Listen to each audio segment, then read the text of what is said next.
Let's talk about the dismissive avoidants and why they pull away, sometimes suddenly, sometimes quietly, and often right when things start to feel closer. If you've ever felt confused because everything seemed fine and then distance showed up out of nowhere, you are not imagining things. This is a really common pattern with dismissive avoidance. And most of the time, it's not about one text or one conversation or you doing something wrong. It's about something getting activated internally for them. So today we are going to break that down in a way that actually makes sense. But before we go deeper, it's important to clear up one thing. Dismissive avoidance and fearful avoidance both avoid closeness, but they do it for very different reasons. So dismissive avoidants lean heavily into independence. They learned early on to rely on themselves and not need much from others emotionally, right? So closeness can feel uncomfortable because it challenges that self-reliance. And fearful avoidance, on the other hand, want closeness, but they are afraid of closeness at the same time. So they tend to swing back and forth, pulling close, then pushing away.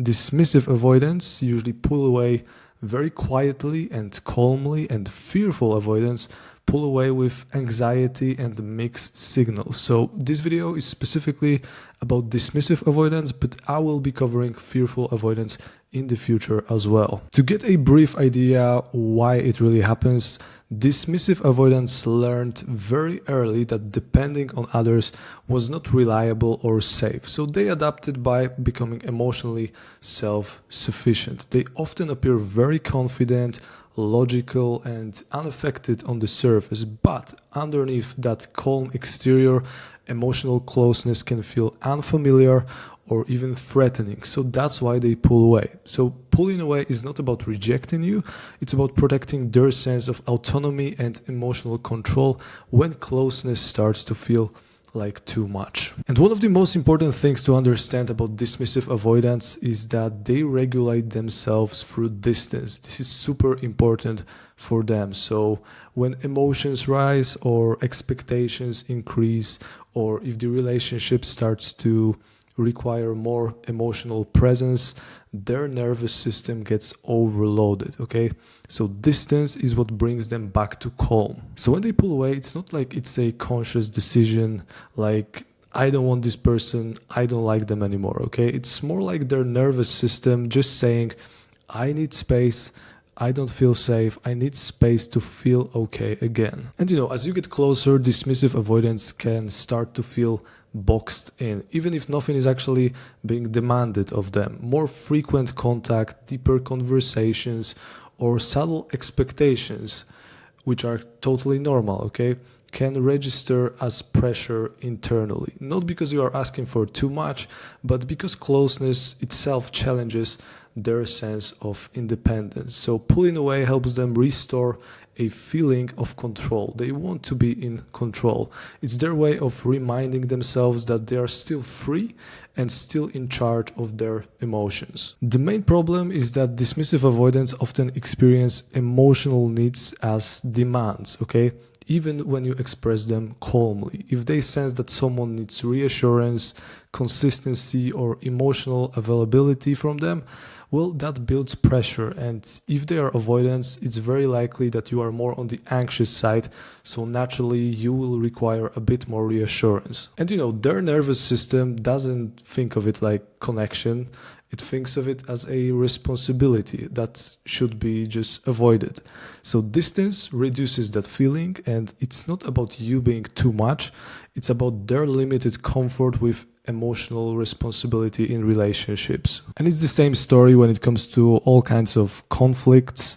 Basically, they don't know how to stay present without shutting down. So talking through feelings can feel exhausting for them or just unnecessary, and silence feels simpler and safer. So they just run away from any conflicts or repairing after the conflicts. They just use silence to cool down. And that kind of pulling away just helps them to avoid dealing with their own emotions. Unfortunately, it also leaves the other person very confused and emotionally alone. So if you are feeling alone because all of that, trust me, it's not your fault. So in short, when there is a disagreement or whatever, their system shuts down, then they use silence, they feel relief, but you are left alone. And that one actually surprises a lot of people, because dismissive avoidants can pull away when they feel deeply seen or understood. So real intimacy requires emotional exposure, right?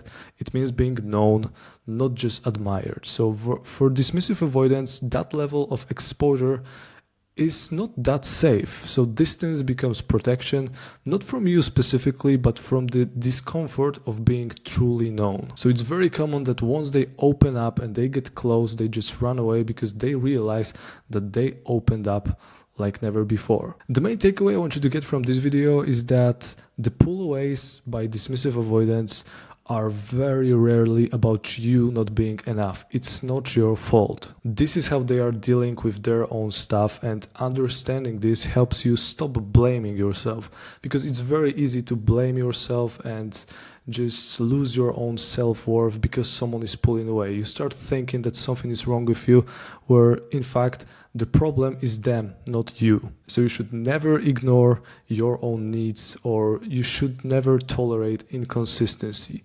You can have compassion for someone's attachment style without abandoning yourself in the process. And chasing, explaining, or increasing emotional intensity usually makes dismissive avoidance pull away even more. It just raises the pressure instead of reducing it. So what helps is staying grounded, emotionally regulated, and very clear about your boundaries. So security doesn't demand closeness, it just allows it. And whether they move closer or not, staying centered protects you from getting stuck in this kind of one-sided dynamic. So honestly, dismissive avoidants pull away not because connection is wrong, but because closeness challenges the strategies that once kept them safe. You don't stop dismissive avoidance from pulling away by doing more. You protect yourself by becoming more secure, and you just start choosing relationships that don't require you to shrink. Because if they are not willing to work on themselves and on their own attachment style,